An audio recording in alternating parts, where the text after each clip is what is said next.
Hello good morning students. आज हम करने वाले हैं इनकम एंड एक्सपेंडिचर अकाउंट। आज हम डिटेल में इनकम एंड एक्सपेंडिचर अकाउंट को समझेंगे। इसको अच्छे से कोशिश करेंगे कि इसके कुछ क्वेश्चंस एग्जांपल्स भी समझें। ओके, तो सबसे पहले इनकम एंड एक्सपेंडिचर का एक फॉर्मेट समझ लेते हैं कि क्या है ये इनकम एंड एक्सपेंडिचर अकाउंट। बेटा सबसे पहले तो हम ये समझ लें कि इनकम एंड एक्सपेंडिचर अकाउंट एक नॉमिनल अकाउंट है। नॉमिनल अकाउंट बेटा कौन सा होता है? जिसमें सारे एक्सपेंसेस और लॉसेस लेते हैं और इनकम और प्रॉफिट्स लेते हैं। बस कोई भी एसेट इसमें नहीं आएगी, कोई भी लायबिलिटी इसमें नहीं आएगी। इसमें सिर्फ एक्सपेंसेस और इनकम को ही लेते हैं, जिससे कि हम ये पता लगा सकें कि इसमें कितना प्रॉफिट हुआ है या कितना लॉस हुआ है। ठीक है, क्योंकि हम यहाँ पर इनकम एंड एक्सपेंडिचर अकाउंट बना रहे हैं, प्रॉफिट एंड लॉस अकाउंट नहीं बना रहे हैं, तो इसलिए जो भी प्रॉफिट आएगा उसको प्रॉफिट का नाम ना देके हम उसको बेटा क्या नाम देने वाले हैं? सरप्लस नाम देने वाले हैं। क्या नाम देने वाले हैं? सरप्लस। वो अभी हम डिस्कस करते हैं। सबसे पहले देखते हैं इनकम साइड में क्या क्या आता है और एक्सपेंस साइड में क्या क्या आता है। ये एक्सपेंडिचर साइड है, ये हमारी इनकम साइड है। तो इनकम साइड में क्या आएगा बेटा? All incomes. क्या आएंगी? All incomes. Point to be noted बेटा, इनकम्स। कोई मैंने यहां पर एसेट या लायबिलिटी की बात नहीं करी है, एक्सपेंस की बात नहीं करी है। किसकी बात करी है? इनकम्स की। जो भी इनकम नॉन प्रॉफिट ऑर्गेनाइजेशन को हो रही है, या फिर प्रॉफिट्स। प्रॉफिट्स में यहां पे क्या होगा बेटा?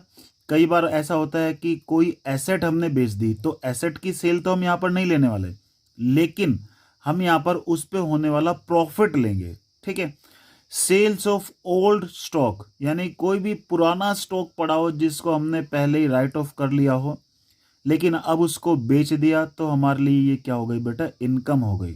ठीक है, तो इनकम हो गई तो वो हम यहीं पे लेंगे। रिलेटेड टू करंट ईयर, ये इंपॉर्टेंट चीज है। ये ध्यान रखना बेटा, इसमें जो कुछ भी आएगा सिर्फ और सिर्फ वो आएगा जो करंट ईयर से रिलेटेड होगा। लास्ट ईयर का कोई भी अमाउंट इसमें नहीं आएगा, नेक्स्ट ईयर का कोई भी अमाउंट नहीं आएगा। इस साल का जो कुछ भी है, चाहे वो पे कर दिया हो या आउटस्टैंडिंग हो या अभी तक का एक्रूड हो, ठीक है, इस साल का है तो आएगा। कौन सा आएगा? सिर्फ रेवेन्यू नेचर के आइटम आएंगे। आपको पता होगा इनकम कैपिटल नेचर की भी होती है, रेवेन्यू नेचर की भी होती है ना। एक कैपिटल रिसीट्स होती है, एक रेवेन्यू रिसीट्स होती है। तो यहां पर क्या आने वाले हैं? सिर्फ रेवेन्यू नेचर के आइटम आएंगे। इसको अभी हम डिटेल में डिस्कशन करेंगे कि कैपिटल नेचर के कौन से होते हैं, रेवेन्यू नेचर के कौन से होते हैं और यहां पर कौन से आने वाले हैं। ओके, तो यहां पर इनकम साइड में क्या आने वाली है? ऑल इनकम्स, प्रॉफिट्स या सेल्स ऑफ कोई भी ओल्ड स्टॉक या material related to current year of revenue nature. ठीक है, जैसे कि इनकम्स। अब नॉन प्रॉफिट ऑर्गेनाइजेशन को कौन सी इनकम होती है? सबसे पहले तो मैंने बताया था, नॉन प्रॉफिट ऑर्गेनाइजेशन जब शुरू होती है तो सबसे पहला कंट्रीब्यूशन तो उसके मेंबर्स ही करते हैं। तो सबसे पहले तो उसके मेंबर्स से जो भी मिला उसको हम क्या बोलते हैं बेटा? सब्सक्रिप्शन। तो इनकम्स में सब्सक्रिप्शन भी आएगी जो उसके मेंबर्स ही कंट्रीब्यूट करते हैं। ठीक है, और बाकी अगर आपने कोई क्लब या कोई इस तरह की कोई ऑर्गेनाइजेशन खोली हुई है जिसमें आप नॉन प्रॉफिट ऑर्गेनाइजेशन है आपकी, तो उसमें क्या है? उसकी एंट्रेंस फीस या कोई भी एडमिशन फीस जो आपको मिल रही है वो आपके लिए इनकम है। नॉन प्रॉफिट ऑर्गेनाइजेशन के लिए और कहां से मेन सोर्स ऑफ इनकम होता है बेटा? डोनेशंस। डोनेशन चाहे गवर्नमेंट दे चाहे एक जनरल पब्लिक दे, अगर डोनेशन एक जनरल पर्पस के लिए मिली है जिसके लिए कोई खास स्पेसिफिक मोटिव नहीं रखा गया है, सिर्फ डोनेशन दे दी गई है, भाई आप इसको जैसे मर्जी यूज करें, तो डोनेशन भी हमारी क्या हो जाएगी? उनके लिए इनकम हो जाएगी। ओके, और बेटा क्या इनकम होगी हमारे लिए? कोई भी अदर इनकम या कोई भी रिसीट, जैसे कि इंटरेस्ट मिल गया आपको, कहीं इन्वेस्टमेंट कर रखी थी आपने, इंटरेस्ट मिल गया, या रेंट मिल गया आपको, या sales of old newspaper, newspapers पड़े हुए थे पुराने हो गए उसको बेच दिया, उससे जो पैसा मिला वो भी इनकम है। प्रोसीड्स फ्रॉम चैरिटी शो, अगर आप कोई चैरिटी शो ऑर्गेनाइज कर रहे हैं तो वहां से जो भी प्रोसीड आपको मिल रही है वो भी आपके लिए क्या हो जाएगी बेटा? इनकम हो जाएगी। तो नॉर्मली 100 में से 99% तो ये होता है कि नॉन प्रॉफिट ऑर्गेनाइजेशन की इनकम ऑलमोस्ट यही होती है। ठीक है, फिर भी यह है कि इसके अलावा भी कोई ऐसी इनकम है जो रिकरिंग नेचर की है, जो बार बार हो रही है, तो उसको भी हम यहाँ पर लेने वाले हैं। तो ये हमारी क्या है बेटा, इनकम साइड है। फिर ये क्या है, हमारी एक्सपेंडिचर साइड है। तो यहाँ पर क्या आएंगे, ऑल एक्सपेंस, सारे एक्सपेंस जो भी होंगे हमारे, ठीक है। लॉसेस, कोई भी लॉस होगा। स्टॉक है तो आप स्टॉक नहीं लिखेंगे, स्टॉक कितना कंज्यूम कर लिया वो लिखेंगे, वो हमारे लिए एक्सपेंडिचर बन जाएगा। एसेट, एसेट नहीं लिखेंगे, लेकिन एसेट पे होने वाला डेप्रीशिएशन हमारे लिए एक एक्सपेंस, एक लॉस है, तो वो हम लेंगे। तो जितने भी एक्सपेंस हैं वो लेंगे, ठीक है। कोई भी लॉस होगा तो वो लेंगे आप। स्टॉक नहीं लेंगे, स्टॉक जितना कंज्यूम कर लिया है सिर्फ वो अमाउंट लेंगे। एसेट जितना डेप्रीशिएट हुई है सिर्फ वो लेंगे। रिलेटेड टू करंट ईयर, यहां पर भी इंपॉर्टेंट बात बेटा क्या है, रिलेटेड टू करंट ईयर, यानी कि जितने भी एक्सपेंसेस हैं वो सारे सिर्फ और सिर्फ वो लेने हैं जो करंट ईयर से रिलेटेड हो, चाहे हमने पे करे हो या आउटस्टैंडिंग है। अगर करंट ईयर से रिलेटेड है तो होगा, लेंगे हम उसको, ठीक है। करंट ईयर से रिलेटेड होना चाहिए, कोई भी प्रीवियस ईयर का अमाउंट यहां पर नहीं लेंगे, कोई भी नेक्स्ट ईयर का अमाउंट यहां पर नहीं लेंगे। अगर क्वेश्चन में आपको कोई भी प्रीवियस ईयर का अमाउंट इसमें दे रखा होगा तो उसको एडजस्ट करना पड़ेगा, नेक्स्ट ईयर का दे रखा होगा तो वो भी एडजस्ट करना पड़ेगा। क्यों एडजस्ट करना पड़ेगा बेटा, सिर्फ और सिर्फ हमें जो आइटम लेने हैं वो कौन से लेने हैं, करंट ईयर का लेना है सिर्फ। और करंट ईयर भी कौन सा, जो रेवेन्यू नेचर का होगा। रेवेन्यू नेचर का बेटा कौन सा होता है, रेवेन्यू पेमेंट्स कौन सी होती हैं, जो रिकरिंग नेचर की होती हैं, यानी कि बार बार हमें करते रहने होती हैं, जो नॉर्मल कोर्स ऑफ बिजनेस का पार्ट होती है, हम उसको बोलते हैं रेवेन्यू नेचर का आइटम, है ना बेटा। तो वो हमें यहाँ पर लेना है। रेवेन्यू नेचर के ऐसे कौन से आइटम है जो बार बार होते हैं हमारे, कोई भी सैलरी, कोई भी वेजेस, इंश्योरेंस पे कर रहे हो आप, डेप्रीशिएशन हो रहा है एसेट पे, कोई स्टॉक जितना आपने कंज्यूम किया वही ऊपर वाली चीज़, या अदर एक्सपेंस, कोई भी एक्सपेंस जैसे कि प्रिंटिंग एंड स्टेशनरी दिया, ठीक है। और भी कई जितने भी आइटम होते हैं वो सब जो एक्सपेंस हमारे बार बार होने वाले हैं वो सब रेवेन्यू नेचर के हैं, ठीक है। तो वो भी हम यहाँ पर लेंगे। तो यहाँ पर हमने इनकम और एक्सपेंडिचर देखा, ये ध्यान रखना बेटा, कोई भी एसेट यहाँ नहीं आएगी।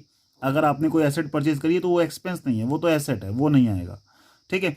तो यहाँ पर एसेट लायबिलिटी को छोड़ के बाकी जो भी इनकम और एक्सपेंडिचर बनते हैं वो यहाँ पर आने वाले हैं, ठीक है। फिर आप जब इसको टोटल करेंगे, टोटल करने के बाद बैलेंसिंग फिगर यहाँ पर आती है, तो उसको आप प्रॉफिट मानते हैं। पर यहाँ पर क्योंकि हम प्रॉफिट एंड लॉस अकाउंट नहीं बना रहे हैं, तो बेटा ये हमारे लिए क्या हो जाएगा, सरप्लस। इसको हम क्या बोलेंगे बेटा, सरप्लस बोलेंगे, ठीक है। इधर आएगा तो डेफिसिट बोलेंगे, ठीक है। तो अभी हम कुछ थोड़ा थोड़ा पहले इसको एक बार डिस्कस करते हैं, रेवेन्यू नेचर के आइटम और कैपिटल नेचर के आइटम में क्या डिफरेंस है, जिससे कि आप अच्छे से बाइफर्केशन कर पाओ कि कैपिटल नेचर का कोई भी आइटम यहां नहीं लेना, कैपिटल नेचर का कोई भी आइटम यहां नहीं लेना, क्योंकि यहां पर जो आएगा सिर्फ और सिर्फ क्या आएगा बेटा, रेवेन्यू नेचर के आइटम, जिसके एग्जाम्पल्स मैंने यहां पर दिए हैं।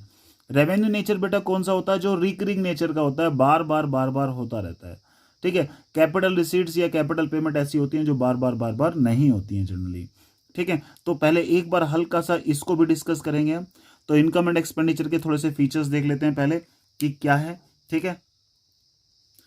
तो बेटा इनकम एंड एक्सपेंडिचर क्या है, सबसे पहले नॉमिनल इन नेचर, ये नॉमिनल नेचर का होता है।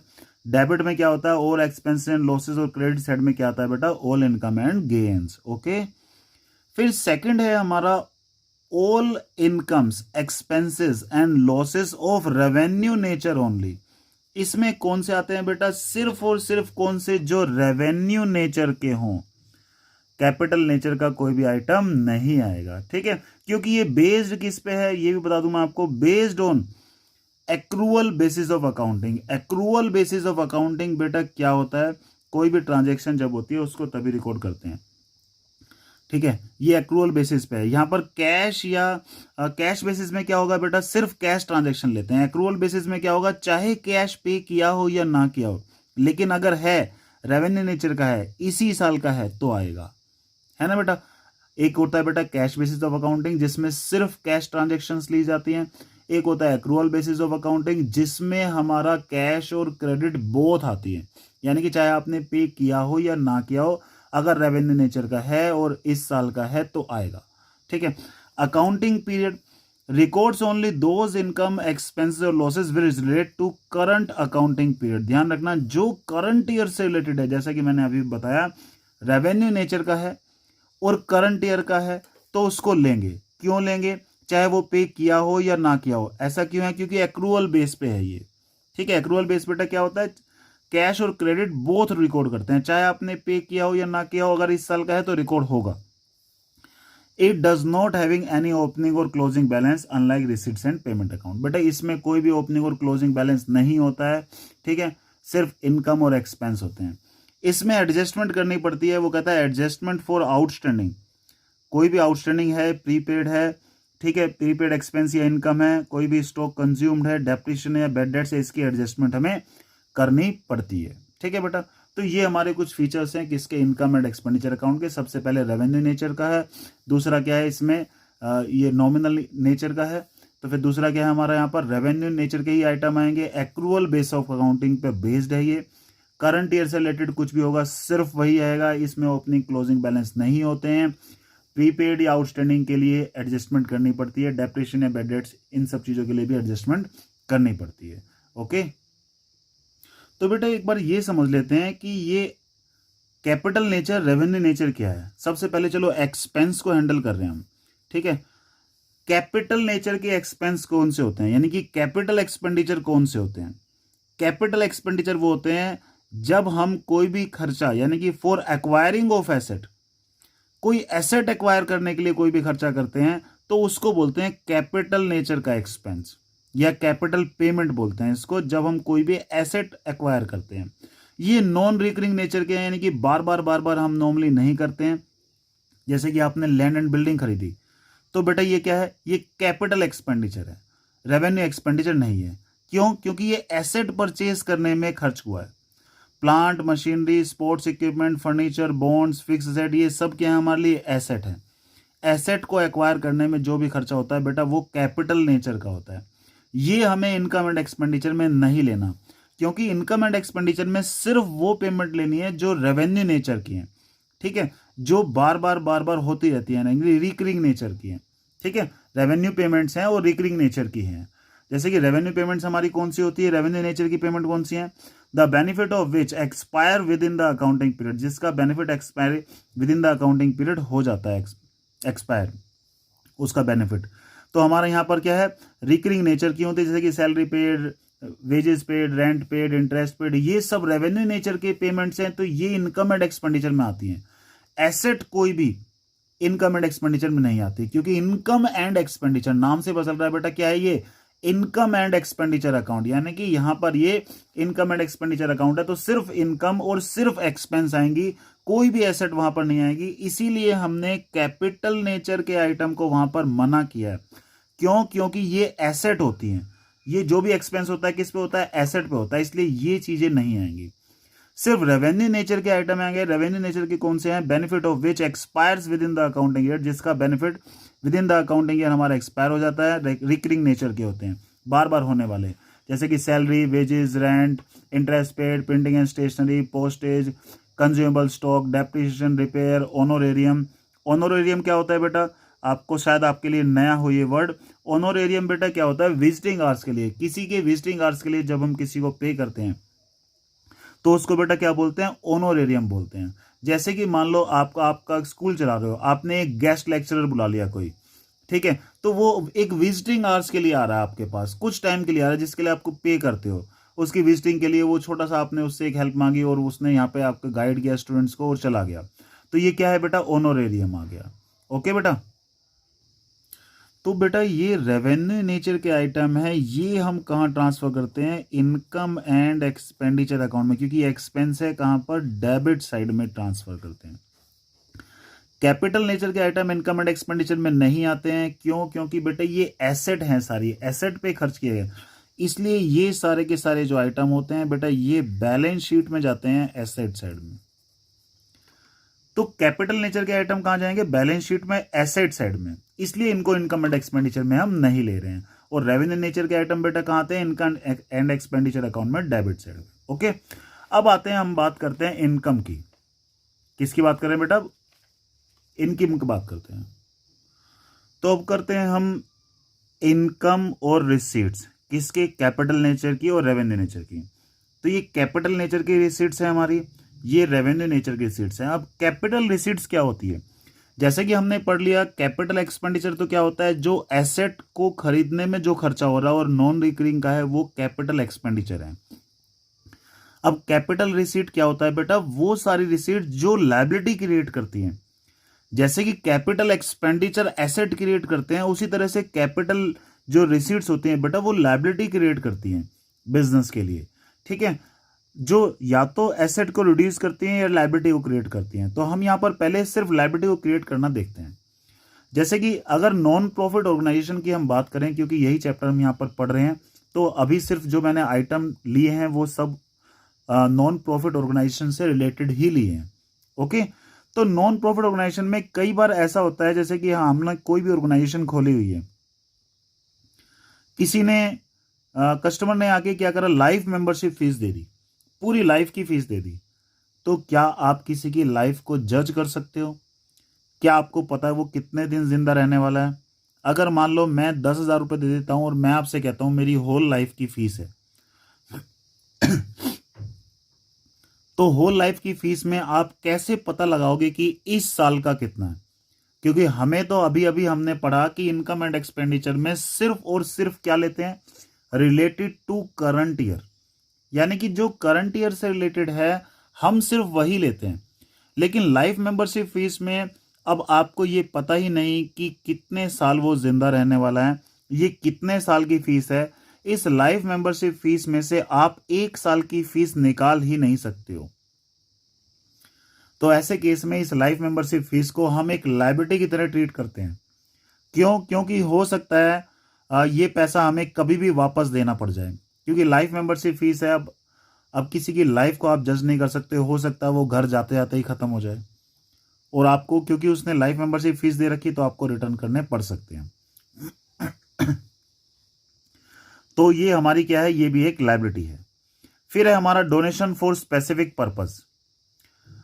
अगर आपको डोनेशन मिली है लेकिन उसके लिए खास पर्पस है, यानी कि किसी ने आपको अमाउंट डोनेट कर दिया और साथ में ये भी कह दिया कि भैया ये जो डोनेशन है ना, इससे आप एक काम करना, गरीब बच्चों के लिए यहां पर एक ये फैसिलिटी प्रोवाइड कर देना।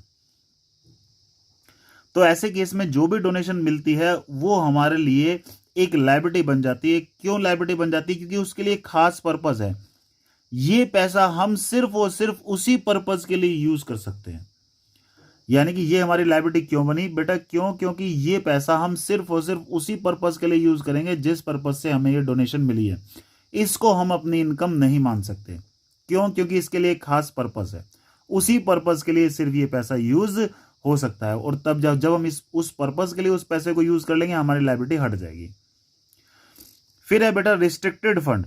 कुछ फंड ऐसे होते हैं रिस्ट्रिक्टेड होते हैं, यानी कि हमने फंड क्रिएट कर लिए लेकिन वो किसी खास पर्पस के लिए है। तो हमारी लायबिलिटी बन जाती है कि जिस पर्पस के लिए हमने ये पैसा इकट्ठा किया है उसी पर्पस के लिए हमें उसको यूज करना है। तो इसलिए ये जो पैसा मिलता है, कोई भी फंड आपको मिलता है, फंड वर्ड जुड़ जाता है तो साथ में स्पेशल पर्पस है। प्राइज फंड किस लिए बेटा इकट्ठा किया? प्राइज डिस्ट्रीब्यूट करने के लिए, जो भी स्कॉलर्स हैं या अवार्ड हमें डिस्ट्रीब्यूट करने हैं उसके लिए। तो ये पैसा हम सिर्फ उसी पर्पस के लिए यूज करेंगे। हमारी लायबिलिटी बन जाती है कि जिस पर्पस के लिए आपने पैसा इकट्ठा किया उसी पर्पस के लिए उसको यूज करें। मैच फंड हमारा मैच ऑर्गेनाइज करने के लिए हुआ है, चैरिटी फंड चैरिटी ऑर्गेनाइज करने के लिए हुआ है, या चैरिटी जब भी हम करते हैं किसी खास मोटिव से करते हैं। मान लो हमने एक चैरिटी शो अरेंज किया जहां से फंड इकट्ठा किया, तो बेटा कोई ना कोई पर्पस होता है। जैसे कि अभी कोरोना चल रहा है, कोरोना के लिए हमने स्पेशली कोरोना का फंड इकट्ठा कर लिया, तो हम इसको कोरोना पर्पस से ही यूज करेंगे। हमारी लायबिलिटी बन जाती है कि जिस पर्पस से आपने कोई फंड इकट्ठा किया उसी पर्पस से उसको यूज किया जाए।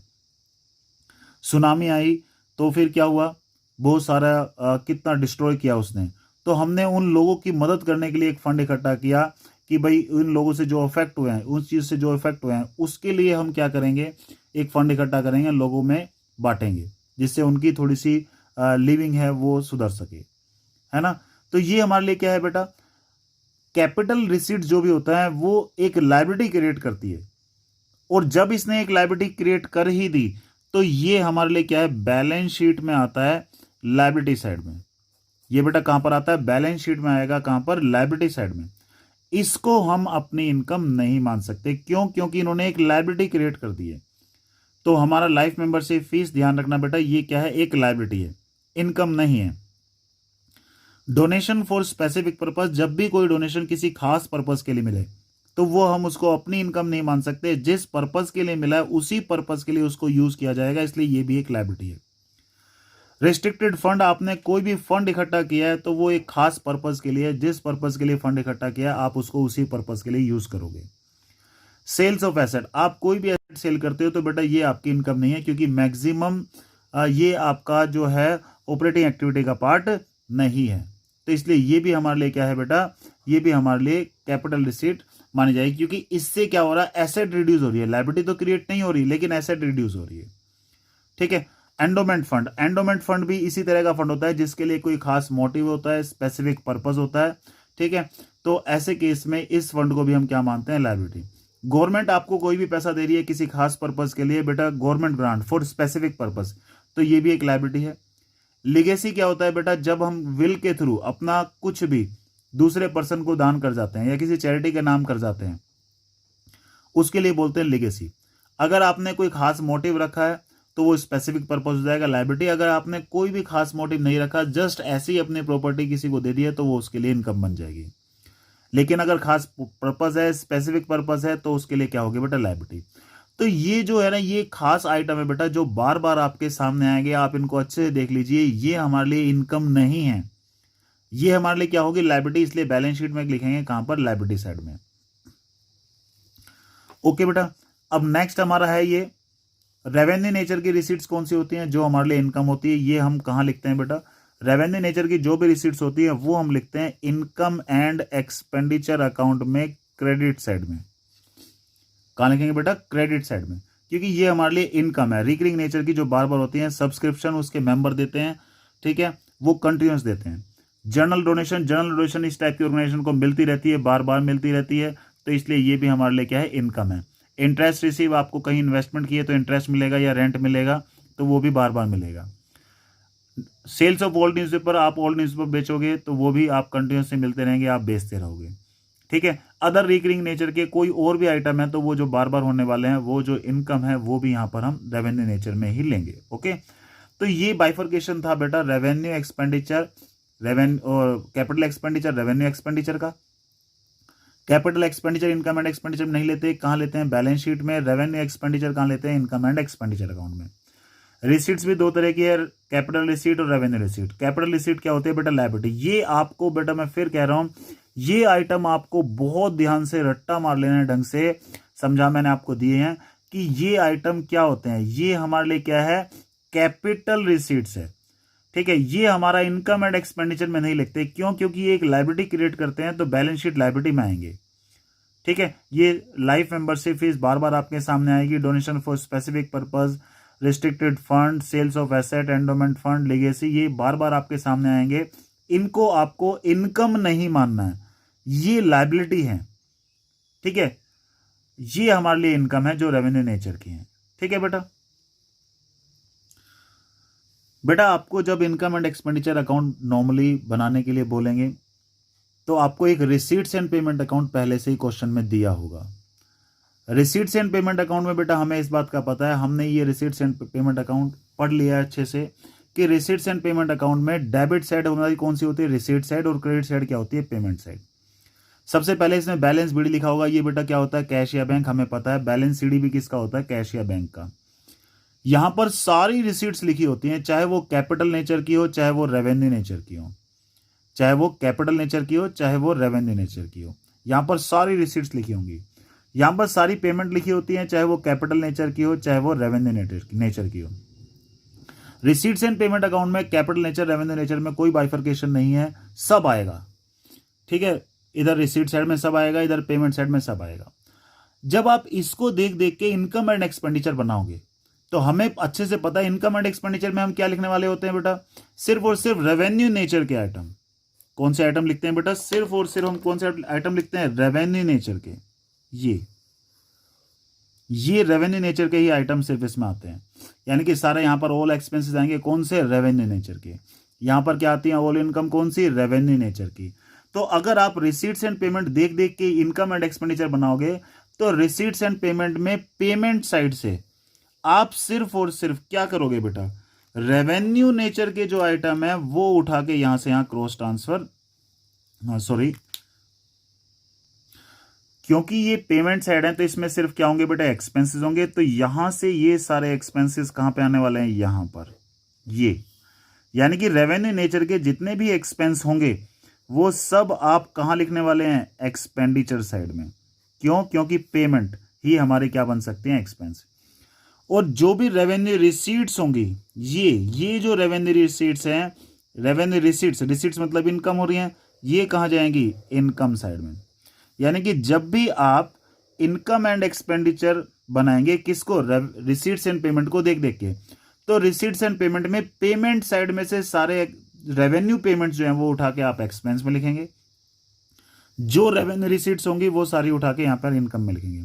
इन शॉर्ट अगर मैं आपको बहुत ही आसान लैंग्वेज में बताऊं तो कैपिटल नेचर के आइटम क्या होते हैं बेटा, एसेट्स होती हैं। यानी कि एसेट्स पे जो खर्चा करते हैं वो कैपिटल नेचर का होता है। तो यहां पर कोई भी एसेट लिखी हो तो उसको छोड़ के बाकी जो बचा वो सब यहां से यहां क्रॉस ट्रांसफर कर देंगे। यानी कि आपको यहां पे लैंड एंड बिल्डिंग दिखाई दे रही है तो वो कैपिटल नेचर की है, वो नहीं आएगा। ठीक है, कोई भी प्लांट एंड मशीनरी है तो वो तो एसेट है, वो नहीं आएगा।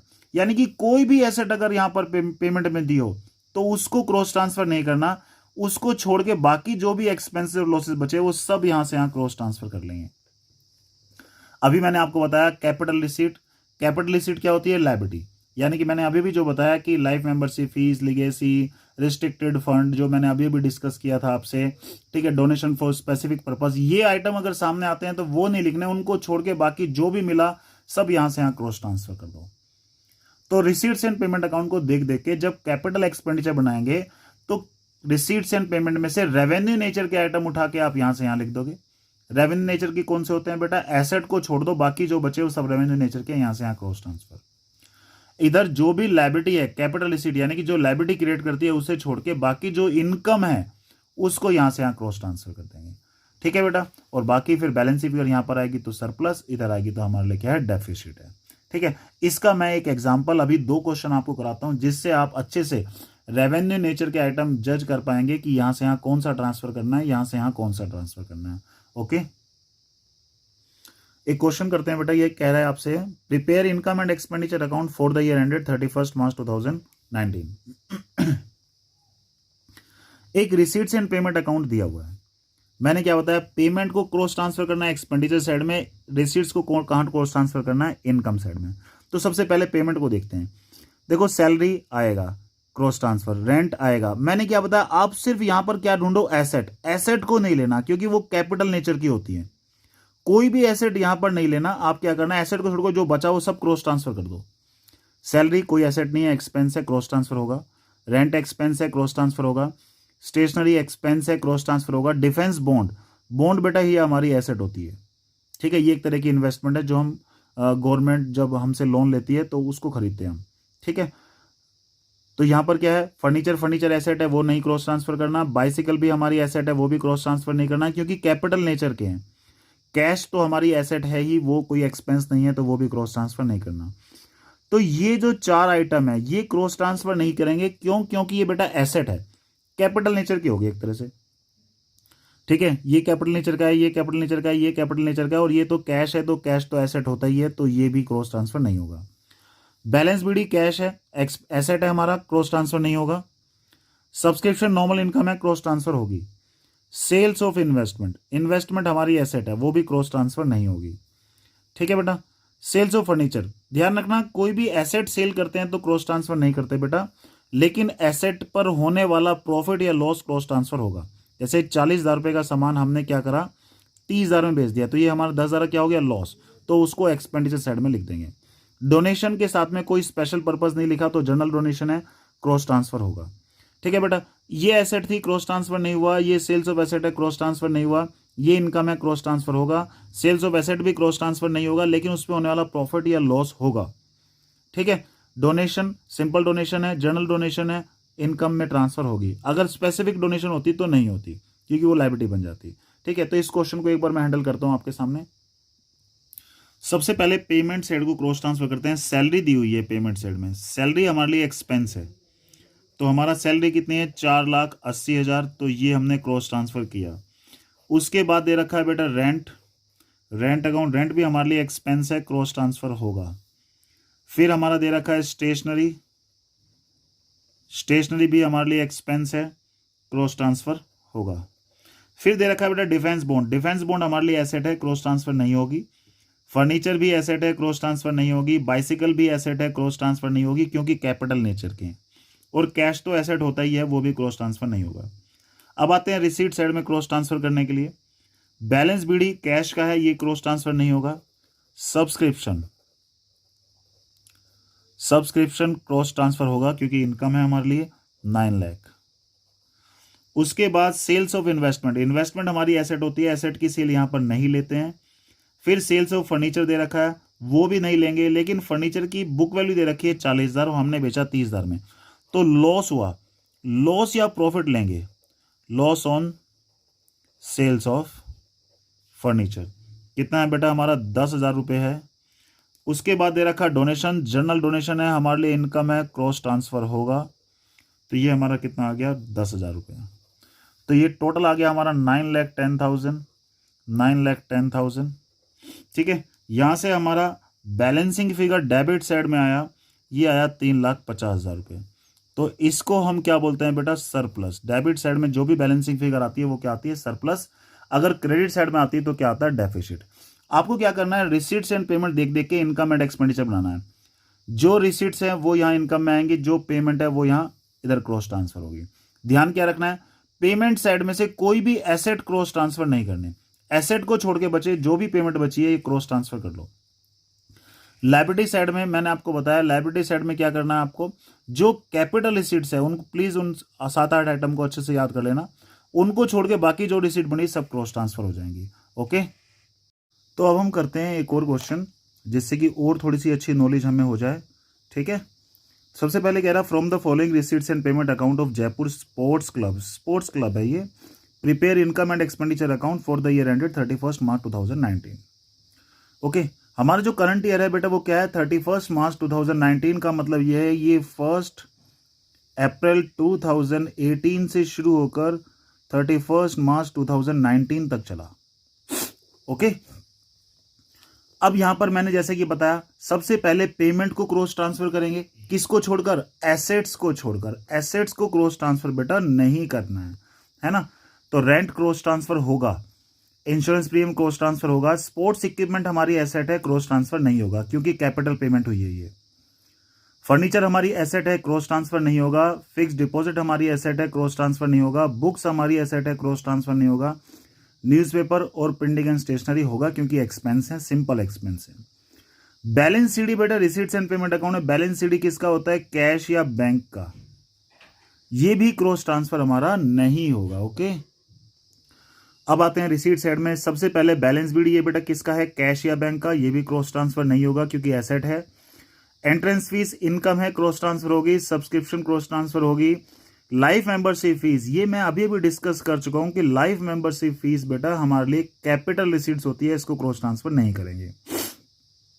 डोनेशन क्रॉस ट्रांसफर होगा, सिंपल डोनेशन है, कोई स्पेसिफिक पर्पज नहीं है। डोनेशन फॉर टूर्नामेंट इसके लिए स्पेशल पर्पज है, तो हमारी लायबिलिटी बन जाती है, जिस पर्पज से हमें डोनेशन मिली है उसी पर्पज से इसको यूज किया जाए। ओके, फिर यहां पर है सब्सक्रिप्शन फॉर गवर्नर पार्टी, ये सब्सक्रिप्शन के लिए स्पेशल पर्पज है, तो हमारी लायबिलिटी बन जाती है, जिस पर्पज के लिए मिली उसी पर्पज के लिए यूज करेंगे। तो ये हमारे लिए बेटा क्या है, कैपिटल रिसीट है। कैपिटल रिसीट क्या होती है बेटा, वो सारे रिसीट्स जो एक लायबिलिटी क्रिएट करती है। ठीक है, तो ये कैपिटल रिसीट है, इसको हम cross transfer income and expenditure में नहीं करेंगे क्योंकि ये एक लायबिलिटी है, इनकम नहीं है। डोनेशन फॉर टूर्नामेंट भी एक लायबिलिटी है, इनकम नहीं है। लाइफ मेंबरशिप फीस भी एक लायबिलिटी है, इनकम नहीं है, तो ये तीनों क्रॉस ट्रांसफर नहीं होंगी। फिर है हमारा इंटरेस्ट ऑन फिक्स डिपॉजिट, ये सिंपल इनकम है, क्रॉस ट्रांसफर होगी। सेल्स ऑफ ओल्ड न्यूज़पेपर ये भी सिंपल इनकम है, क्रॉस ट्रांसफर होगी। Sales of old sports material, यहां पर 1200 रुपए की चीज को 500 में बेच दिया, 700 रुपए का लॉस हुआ, ये हम एक्सपेंडिचर साइड में लिख देंगे। लोकल रेंट, रेंट मिला, ये भी क्रॉस ट्रांसफर होगा। ठीक है बेटे, ये जो एडजस्टमेंट है जैसे कि मैंने बताया कि रिसीट्स एंड पेमेंट अकाउंट में सिर्फ और सिर्फ करंट ईयर का लेते हैं। अब आप करंट ईयर को अच्छे से देख लीजिए। रिसीट्स एंड पेमेंट ये इसमें इनकम एंड एक्सपेंडिचर अकाउंट में जितनी भी इनकम है या जितने भी एक्सपेंसेस सिर्फ और सिर्फ करंट ईयर का लेते हैं। यहाँ पर आप देखेंगे 6800 रुपीज हमें रेंट मिला है, जिसमें 17-18 हमारा करंट ईयर क्या है, 18-19 है। 17-18 मतलब प्रीवियस ईयर का इंक्लूड है, तो पिछले साल का तो हमें लेना नहीं है, क्योंकि हमें किसका लेना है, सिर्फ इस साल का। तो इसलिए ये 600 रुपये हम इसमें से माइनस करके लिखेंगे। ओके, सब्सक्रिप्शन है 3 साल की दी हुई है, 17-18, 18-19 और 19-20, टोटल मिली 1,05,000। लेकिन हमें कौन से लेनी है, सिर्फ करंट ईयर की। तो करंट ईयर की सब्सक्रिप्शन बेटा कितनी है, 90,000 है, हम सिर्फ ये उठा लेंगे। और ये भी 90% ही मिली है, यानी कि 10% अभी भी आउटस्टैंडिंग है। तो इस साल की है, मिला हो या ना मिला हो, इस साल का जो भी है वो सब लेंगे, यानी कि 90,000 ये लेंगे और 10% और जो निकालेंगे हम उसको भी लेंगे, क्योंकि वो भी करंट ईयर की है। एंट्रेंस फीस 2018-19 यानी करंट ईयर की कितनी है, 50,000 रुपये। हम सिर्फ 50,000 रुपये लेंगे, 60,000 नहीं लेंगे, क्योंकि 60,000 में तो प्रीवियस ईयर के 10,000 भी हैं। तो 10,000 हटाने के बाद जो बचे 50,000, ये हम करंट ईयर का ये लेंगे। ओके, उसके बाद हमारा क्या है, ये रेंट है। रेंट में भी देखो पिछले साल का दे रखा है बेटा 15,000, जबकि हमें जितने भी एक्सपेंस और इनकम लेते हैं कौन से लेते हैं, करंट ईयर के। तो हमारा यहां पर क्या है, ये 15,000 पिछले साल का, तो माइनस कर देंगे। यहां पर ये हमारा नेक्स्ट ईयर का 19-20 का, जबकि 18-19 हमारा करंट ईयर है, ये तो नेक्स्ट ईयर का है, तो ये भी हम माइनस कर देंगे। तो बेटा खास ध्यान रखना, इनकम एंड एक्सपेंडिचर बनाते टाइम हम जितने भी एक्सपेंस या इनकम लेते हैं वो लेते हैं जो करंट ईयर का है ना। पिछले साल से हमें कोई मतलब, अगर पिछले साल से रिलेटेड कुछ है तो उसको माइनस कर दो, अगले साल से रिलेटेड कुछ है तो उसको माइनस कर दो, इस साल का कुछ भी है जो अभी तक मिला हो या ना मिला हो वो सब लेंगे। ठीक है बेटा, तो शुरू करते हैं इस क्वेश्चन को। जैसे कि हमारे फॉर्मेट में लिखा है, all incomes and profit related to current year only, सिर्फ जो करंट ईयर का होगा वो लेंगे। और कौन सा लेंगे, रेवेन्यू नेचर का। करंट ईयर का होना चाहिए, रेवेन्यू नेचर का होना चाहिए। जितने भी एक्सपेंसेस और लॉसेस हैं ये भी क्या लेंगे बेटा, करंट ईयर का होना चाहिए, रेवेन्यू नेचर का होना चाहिए। सिर्फ वो लेंगे जो करंट ईयर का है और रेवेन्यू नेचर का है, सिर्फ हमें वही लेना है। ठीक है, तो अभी इसी से रिलेटेड ये क्वेश्चन, आप इसको बहुत ध्यान समझिए। करंट ईयर का हम कैसे ले रहे हैं, लास्ट ईयर का कुछ हो तो वही माइनस करना पड़ेगा, नेक्स्ट ईयर का कुछ हो तो वही माइनस करना पड़ेगा, और इस साल का जो कुछ भी होगा वो सब लेंगे। ओके, सबसे पहले हम हैंडल करते हैं बेटा पेमेंट साइड को। तो पेमेंट साइड में बेटा क्या क्या लिखा हुआ है, सबसे पहले है रेंट। रेंट टोटल 60,000 का है, जिसमें ये कह रहा है लास्ट ईयर का भी इंक्लूड है। ठीक है, कितना, 15,000। तो आउटस्टैंडिंग इन प्रीवियस ईयर, जो प्रीवियस ईयर का आउटस्टैंडिंग था जो इसके अंदर इंक्लूड है वो हम क्या कर देंगे बेटा, माइनस, क्योंकि हमें कौन सा लेना है, सिर्फ करंट ईयर का। उसके बाद दे रखा है बेटा इंश्योरेंस प्रीमियम। इंश्योरेंस प्रीमियम भी हमारा दे रखा है 60,000, जिसमें नेक्स्ट ईयर का, ठीक है, यहां पर क्या है, जो नेक्स्ट ईयर का है, यानी कि प्रीपेड इंश्योरेंस प्रीमियम। प्रीपेड का मतलब जो नेक्स्ट ईयर का इसमें इंक्लूड है वो भी हटाएंगे, क्योंकि हमें कौन सा लेना है, सिर्फ और सिर्फ करंट ईयर का। उसके बाद स्पोर्ट्स इक्विपमेंट दे रखा है, वो नहीं लेंगे क्योंकि एसेट है। फर्नीचर नहीं लेंगे, एसेट है। फिक्स डिपॉजिट नहीं लेंगे, एसेट है। बुक्स नहीं लेंगे, एसेट है। न्यूज़पेपर हमारे लिए सिंपल एक्सपेंस है, तो ये हम लेंगे, रिकरिंग नेचर का है, डेली हम न्यूज़पेपर लेते हैं, पढ़ते हैं, 1000। उसके बाद प्रिंटिंग एंड स्टेशनरी है, प्रिंटिंग एंड स्टेशनरी भी रिकरिंग नेचर का है, ये भी हम लेंगे। उसके बाद बैलेंस सीडी दे रखा है, बैलेंस सीडी बेटा हम नहीं लेंगे क्योंकि वो कैश और बैंक होता है, एक्सपेंस नहीं है। अब आते हैं रिसीट साइड को क्रॉस ट्रांसफर करने के लिए। सबसे पहले बैलेंस बीडी दे रखा है, वो कैश का होता है, नहीं लेंगे। फिर हमारी है entrance fees. Entrance fees, entrance fees हमारा पिछले साल का भी दे रखा है, इस साल का भी दे रखा है, हम सिर्फ इस साल का उठा लेंगे। ठीक है बेटा। फिर है हमारा सब्सक्रिप्शन। सब्सक्रिप्शन 3 साल की दे रखी है, लास्ट ईयर की भी दे रखी है, करंट ईयर की भी दे रखी है, और हमारा नेक्स्ट ईयर की दे रखी है। हम सिर्फ करंट ईयर का उठा लेंगे, 90,000 दे रखा है, लेकिन ये भी बता रखा है कि ये 90,000 सिर्फ 90% ही है, जबकि हमें करंट ईयर का 100% अमाउंट लेना है। तो हमारा जो 10% आउटस्टैंडिंग है, outstanding subscription for current year, देखो 90,000 कितना परसेंट है, 90% है। हमें 10% निकालना है, तो 10 से इंटू कर दो। यूनिटरी मेथड है बेटा हमारा, जितना तुम्हें पता है उससे क्या कर देंगे आप, डिवाइड कर दो, जितना आप निकालना चाहते हो उससे इंटू कर दो। ओके, ठीक है बेटा। तो ये यहां से आ गया हमारा करंट ईयर का आउटस्टैंडिंग 10,000 रुपये। तो यानी कि जो करंट ईयर की टोटल सब्सक्रिप्शन है वो 1,00,000 रुपये थी, तभी तो 1,00,000 रुपये का 90% 90,000 मिला, और 10,000 हमारा क्या था बेटा, आउटस्टैंडिंग। ठीक है बेटा। उसके बाद आगे बढ़ते हैं। आगे ले रखा है लाइफ मेंबरशिप फीस, वो तो कैपिटल रिसीट है, वो नहीं आएगी। सिंपल डोनेशन जो हमारी दे रखी है, डोनेशन आएगी। डोनेशन हमारे कितने हैं, 1,20,000। फिर दे रखा है donation for tournament, special purpose है, नहीं आएगा। सब्सक्रिप्शन फॉर गवर्नर्स पार्टी, ये भी स्पेशल पर्पज है, नहीं आएगा। और उसके बाद है हमारा इंटरेस्ट ऑन एफडी। एफडी पे जो इंटरेस्ट मिला बेटा वो कितना मिला, 2400। देखो क्वेश्चन में दे रखी है एफडी, एफडी जो थी हमारी वो कितनी थी, 1,20,000 रुपए की, और वो की थी हमने अक्टूबर में। जो एफडी थी बेटा, एफडी थी 1,20,000 की थी, और उस पर रेट ऑफ इंटरेस्ट दे रखा है 8%, और ये हमने अक्टूबर में की थी, यानी कि अक्टूबर नवंबर दिसंबर जनवरी फरवरी मार्च 6 महीने का इंटरेस्ट इस पर बनता था, यानी कि टोटल इंटरेस्ट बनता था 4800। अभी तक मिला कितना, केवल 2400। तो जो एक्रूड इंटरेस्ट इस साल का बनता है लेकिन अभी तक नहीं मिला, वो भी ऐड कर देते हैं, तो टोटल हमारा 4800। बेटा मैंने बताया इस साल का जो कुछ भी हो, मिला हो या ना मिला हो, लेंगे, ठीक है, अगर रिलेटेड टू दिस ईयर है। उसके बाद दे रखा है सेल्स ऑफ ओल्ड न्यूज़पेपर, तो by sales of old newspapers, ये हमारा कितना दे रखा है बेटा, ये दे रखा है 300 रुपये। फिर स्पोर्ट्स मटेरियल हमने बेचा और लॉस हुआ, तो loss on sales of sports material हमारा, देखो बेटा 1200 रुपये का सामान था, हमने बेचा कितने में, 500 रुपये में, तो 700 रुपये का लॉस हो गया। उसके बाद हमारा क्या कह रहा है ये, लॉकर रेंट मिला हमें, तो by locker rent. Locker rent बेटा हमें मिला है 6800 का, जिसमें क्वेश्चन ने क्लियरली बोल दिया इसमें पिछले साल का भी इंक्लूड है, तो जो पिछले साल का आउटस्टैंडिंग था जो इसके अंदर इंक्लूड है वो यहां से हम माइनस कर देंगे, तो यहां पे 6200 लेंगे। जैसे कि मैंने बताया सिर्फ करंट ईयर का लेना होता है, अगर कोई भी अमाउंट इसमें लास्ट ईयर का इंक्लूड है तो वो आप हटा दीजिए वहां से। ओके, उसके बाद हमारा बस ये क्वेश्चन कंप्लीट हो गया है। अब हमें क्या करना है, इसको टोटलिंग कर लेनी है। इसकी टोटलिंग देख लेते हैं कितनी आ रही है, 2,81,100, 2,81,100। तो यहां से जो बैलेंसिंग फिगर डेबिट में आ गई है 1,70,600, इसको बेटा हम क्या बोलेंगे, सरप्लस। ये हमारे लिए सरप्लस है। तो इस क्वेश्चन में और इससे प्रीवियस क्वेश्चन में हमने क्या सीखा, एक तो पहली चीज कि जब आप क्रॉस ट्रांसफर करेंगे तो कैपिटल एक्सपेंस नहीं लेने, क्योंकि वो हमारी क्या होती है, एसेट, यानी कोई भी एसेट क्रॉस ट्रांसफर नहीं करने। रिसीट साइड से इधर से इधर क्रॉस ट्रांसफर करोगे तो आप सिर्फ और सिर्फ ये ध्यान रखोगे कैपिटल रिसीट्स नहीं लेनी। कैपिटल रिसीट मैंने आपको अच्छे से बता दी है क्या क्या होती है, उन आइटम्स का 5-7 ही आइटम है वो आपको ध्यान रखना, उनको छोड़ के बाकी जो बचा वो सब आप ले लेना, ठीक है बेटा। अभी क्या करें, ये हमने नॉर्मल क्वेश्चंस किए हैं, ठीक है। अभी सब्सक्रिप्शन की कैलकुलेशन में बहुत सारी चीजें हैं, ठीक है, तो वो हम नेक्स्ट क्लास में आप स्पेशली एक सिंगल आइटम यानी कि सब्सक्रिप्शन को हैंडल करेंगे अच्छे से। सब्सक्रिप्शन का मैं अकाउंट भी बनाना सिखाऊंगा, सब्सक्रिप्शन को कैसे डील करते हैं वो भी सिखाऊंगा, कंज्यूमेबल आइटम्स कैसे डील करते हैं उनको भी सीखेंगे अभी हम, ठीक है।